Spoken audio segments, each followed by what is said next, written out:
Hello, and welcome to the newest episode in Dialogue Podcasts. I'm Taylor Petrey, editor of Dialogue, a journal of Mormon thought. This season, we're doing a new show called Dialogue Topics, in which we're going to be talking about the history of LDS scholarship on specific themes to show how dialogue has been a forum for these important issues since its founding. Last season, our series Dialogue Heritage traced the history of dialogue from 1966 until the present, discussing its ups and downs and all of the great drama of maintaining an independent voice in Mormon scholarship, the arts, and personal essays.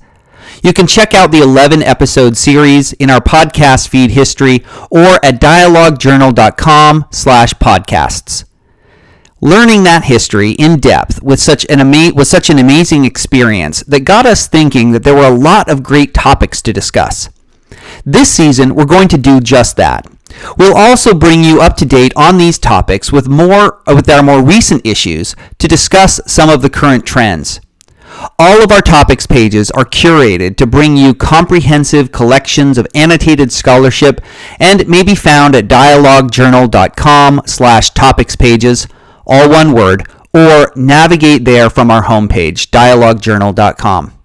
There you'll find amazing resources and research on tons of issues. This month, we're starting with the First Vision. Last year was the 200th anniversary of the event, and at the beginning of this year, Latter-day Saints have been studying it in Sunday school services around the world. This is in many ways the founding story of the prophet Joseph Smith, and therefore the founding story of the Church of Jesus Christ of Latter-day Saints. It is a key transformative moment for Joseph Smith, and takes up a significant portion of his 1838 autobiography, later canonized in The Pearl of Great Price. The event and Joseph Smith's description of it encapsulates so many important elements, including his unique call as a prophet and special relationship to divinity, about the method of prayer and questioning, and the importance of divine revelation. Many also interpret the story as revealing key truths about the nature of God, as well as about the relationship between the Father and the Son in Trinitarian theology. Today, it's taught in missionary lessons, and it's received a number of depictions in film and art, and is synonymous with the opening events of the Restoration. So in this episode, we want to understand not just the event as discussed in the scholarship, but how the event has been understood differently over time. This is not, however, a completely comprehensive look at the subject.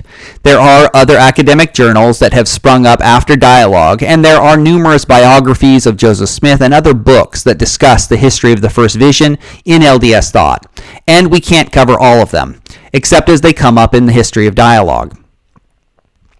So let's get started. It turns out that Dialogue was actually central to a series of debates about the First Vision in its very early years.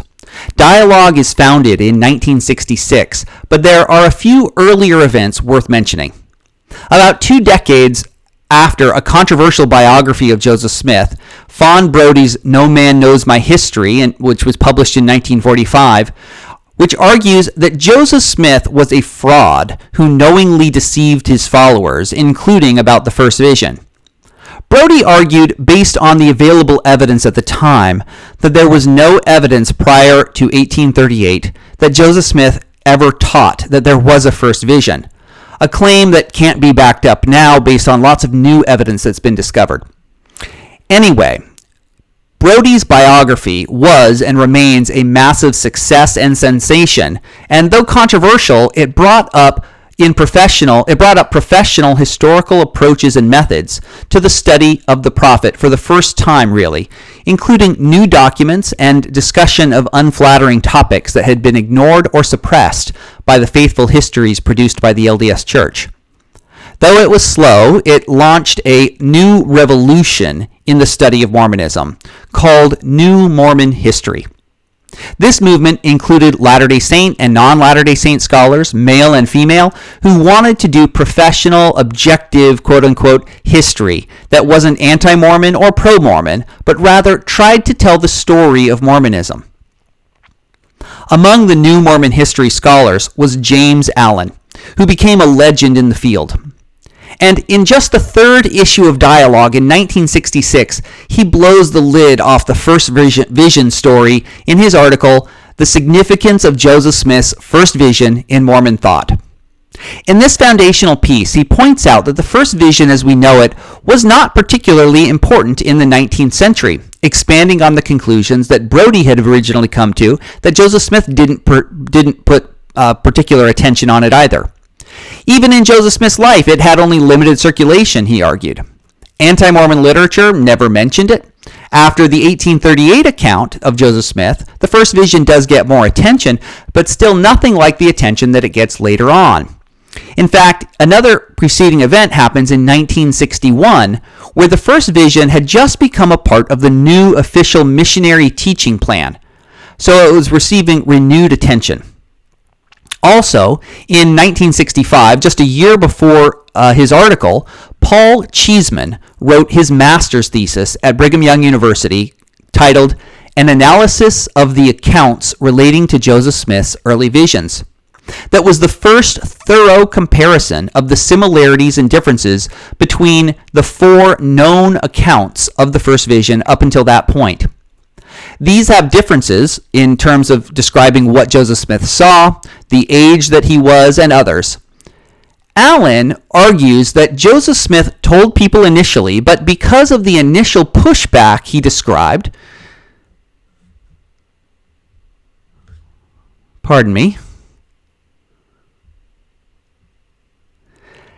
Allen argues that Smith told people initially, but because of the initial pushback that Joseph Smith describes about when he told people about the first vision, Joseph Smith kept it a secret for many years afterward.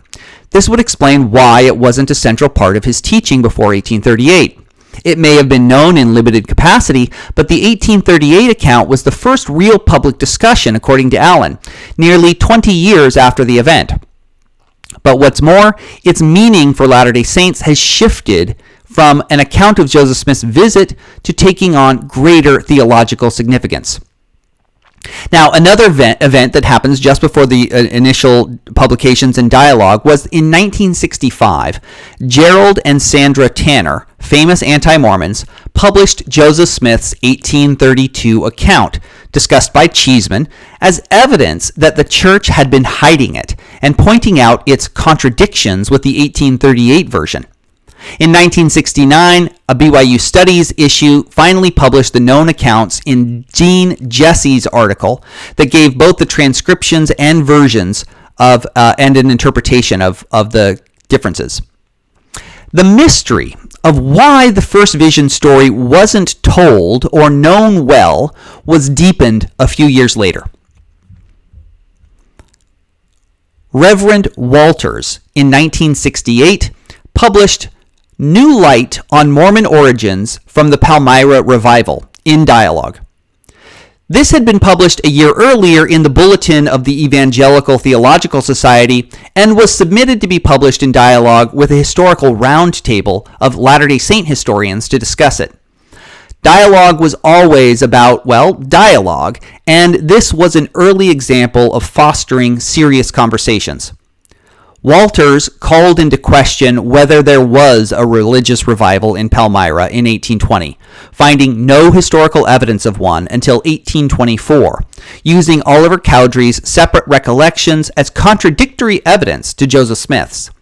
The implications were pretty big. Was the story made up at a later date after all, as Brodie and others had attested? Was that the better explanation for why it was unknown, or seemingly unknown, in the early years? Dialogue's roundtable was commissioned to include Richard Bushman, who would later go on to write 2 biographies of Joseph Smith. Bushman noted that the described revival was said to be near Palmyra, not necessarily in it, so it could have been he could have been referring to some events in a neighboring town. A special BYU Studies issue was commissioned to address this issue later on, and it made some waves, but Dialogue was right at the center of this early debate about the historicity of the first vision. These historical challenges were becoming well known at the time, and the historians were on it. Just a small note that the 1970 improvement era, the church's magazine Before the Ensign, includes an article from James Allen, who published a short discussion of the competing accounts from Joseph Smith and other contemporary evidence, bringing this knowledge directly to members of the church throughout the world. But the mystery and difficulty in dating the first vision continued in the pages of dialogue in 1970 and 1971, with Stanley Kimball's article, a footnote to the problem of dating the first vision, and Peter Crawley's article, a comment on Joseph Smith's account of his first vision and the 1820 revival. Kimball notes that Joseph Smith's family continued to attend local churches after 1820, which would have been strange to do after having been told that none of them were true. Crawley, however, compares Smith's account of a nearby religious revival with others in the 19th century and discovered that they often consumed whole regions, not just particular towns, even if the events were only in one town. So the early phase of the events around the first vision were concerned with reconciling competing accounts and attempting to fix its historicity at a particular date, whether or not there was any evidence to support it. This led to a whole new effort at understanding the early Joseph Smith and the question of his origin story. The next phase in Joseph Smith's scholarship around the first vision turns to questions of meaning and the role that the first vision played and plays in shaping Mormonism itself as a movement. This moved past the historicity questions, considering them largely settled in the 1970s, and focused on how the narrative itself had shaped the church. Take, for instance, Marvin Hill's 1979 article, A Note on the First Vision and Its Import in the Shaping of Early Mormonism. In it, he argues, quote, "The whole quality of Mormon religious life has its beginnings in the first vision in ways that we have not adequately understood." Hill contextualizes Joseph between the impulses of his two parents, Lucy, who wanted to be part of an organized church community, and Joseph Smith Sr., who was skeptical and believed that all churches had apostatized. From this larger cultural tension in early America, Restorationism was born, and early Restorationists, like Joseph Smith, were hoping to find empirical, rational accounts for their beliefs that couldn't be settled by appeals to the Bible or creeds. So the point of the first vision wasn't a truth about the Godhead, but about making a claim among partisans about the true church. But it was also about the pietism, the religion of the heart, the personal encounter with divinity that deeply influenced the meaning of the first vision. In 1981, Stephen Olson writes an article, Joseph Smith and the Structure of Mormon Identity. In this piece, he looks at the centrality of the first vision account in Mormon culture itself, especially the 1938 version, as the primary account over all others. He argues that this story really embodies an entire theology of Mormonism, of experiential communication with God, so that it becomes a part of Mormon identity. Since the 1838 account so clearly expresses this, it had become the favorite. Smith here is a model for every seeker and believer, which is why the story is so resonant with so many others. This kind of analysis, less about the historical questions and more about its meaning, helped chart a new path of scholarship on this issue. But the historical questions weren't going away. Marvin Hill returns in 1982 with an assessment of the whole situation in his article, The First Vision Controversy, A Critique and Reconciliation, that describes the history of the debate from Fawn Brodie in 1946 until the early 80s, including Reverend Walter's criticisms and anti-Mormon literature like Gerald and Sandra Tanner that were adding to the claim that there was no first vision, but that it was a later invention.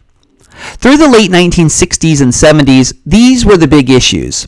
If you just want one article to summarize the issues and arguments up until then, this is it.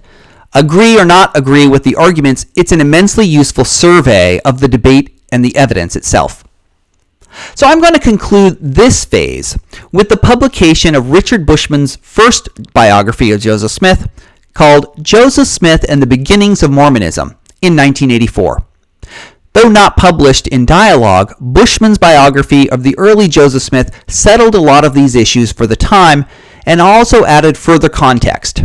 It turns out, according to Bushman's research, visionary experiences like the first vision described by Joseph Smith were quite common in the 19th century. After the work in the early 1980s, research on the first vision dried up for a long time, at least in the pages of dialogue. The historicity debates had become stale, and there's lots of new things going on, including new research on magic, and heating up were the Book of Mormon debates, just as it seemed that people were moving on. In fact, I was a little bit surprised by this. It was more than 30 years that Dialogue didn't publish a single article that was exclusively discussing the first vision. There was one major development that started to change things. In 2013, LDS.org published the Gospel Topics essay, First Vision Accounts, that openly discussed the historicity issues in the church for the first time since 1970. That, along with Joseph Smith papers, sponsored by the church, there was a new openness to documents. After further documentary research in the Joseph Smith papers, there are now 10 known accounts of the first vision from Joseph Smith and others who discussed having heard about it contemporaneously, including one written in Smith's own hand, the one discussed earlier that was first published in 1965. Though Dialogue hadn't been a hub for the conversation in the interceding years, that changed in 2014 with Stan Larson's article, Another Look at Joseph Smith's First Vision. This 2014 article focuses on the documentary history of Joseph Smith's early account, including the one written in his own hand in 1832.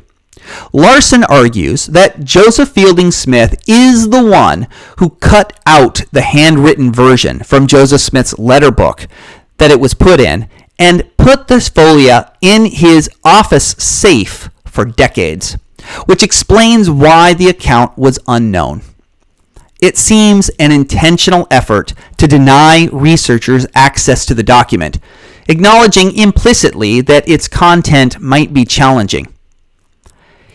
He relinquished the document in 1963, making them available for the first time and becoming the subject of Paul Cheeseman's 1965 master's thesis. In this article, Larson is arguing for the historical accuracy of the 1832 account as the earliest and therefore most reliable and least embellished. The most important difference being that in 1832, Smith says that he was visited by the Lord, a single personage, while in 1838 he says there were two, the Father and the Son. The LDS.org essay on this tried to reconcile both accounts, but Larson argued that it was uncompelling, along with many other historians who agree. Larson also gave a great historical overview to the first vision. Although the earlier claims in the 1960s and 70s that the first vision wasn't important in early Mormonism or that no one knew about it, those claims didn't hold up well, given that newer research began to show that the church itself didn't really emphasize it in its teaching and public missionary work until the first 2 decades of the 20th century. In the early post-polygamy period, the first vision takes on new importance. I want to conclude this historical trajectory with a mention of Stephen Harper's 2019 book, The First Vision, Memory and Mormon Origins, from Oxford University Press. Harper worked for many years on the Joseph Smith Papers project and helped with the Saints volumes published by the church, among other things, and is now the editor of BYU Studies. His book goes all over the evidence, from Joseph Smith's time to how the story was used and understood in the 19th century, to its use and abuse in the 20th century, including the suppression of the 1832 account, and to me at least, telling more of the story of how the Tanners knew about this copy in Joseph Fielding Smith's safe as early as 1960 and tried to get access to it, but were refused.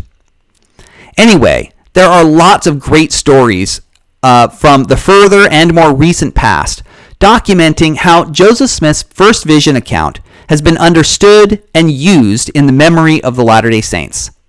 If you want a great presentation and discussion of the book, check out Stephen Harper's episode in Dialogue Lectures Podcast number 48. The book and podcast episode are highly recommended if you want more of the story, and we hope to continue the scholarly conversations here at Dialogue, a Journal of Mormon Thought. This episode has been the first in our Dialogue Topics series on the First Vision. I want to thank the listeners who have taken this journey with us of nearly 55 years at Dialogue, with its ambitious undertaking to try to efficiently review the history and to tell this story. Of course, I was familiar with Dialogue for a long time, but getting to know this story intimately through these close studies of these topics has been really enlightening. This show is part of the Dialogue Podcast Network, a collective of independent, interesting podcasts who promote thoughtful, respectful, and engaging inquiry and discussion of all aspects of the Latter-day Saint tradition, thought, and arts and culture, like Beyond the Block, a podcast that centers the marginalized in Mormonism. We're also pleased to announce Scholars and Saints as a new addition to the Dialogue Podcast Network. Check out all the shows at dialoguejournal.com/podcast network. That's dialoguejournal.com/podcast network. Thanks again.